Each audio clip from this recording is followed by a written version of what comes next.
পাটনার ছবি দেখতে পাচ্ছেন, খুব স্বাভাবিকভাবেই পাটনা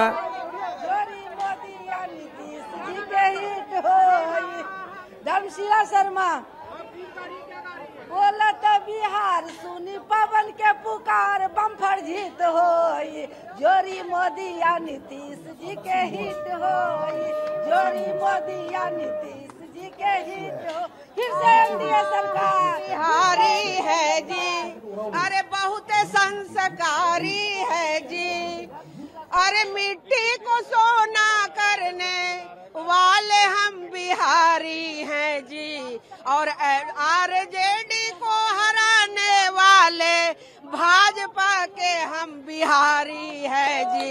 अरे हाँ हम बिहारी हैं जी, बिल्कुल खुश है। भारतीय जनता पार्टी जिंदाबाद, एनडीए सरकार जिंदाबाद।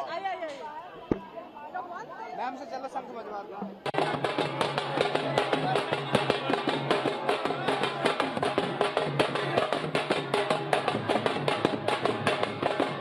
সমর্থকদের উল্লাসের ছবি আপনারা দেখছেন।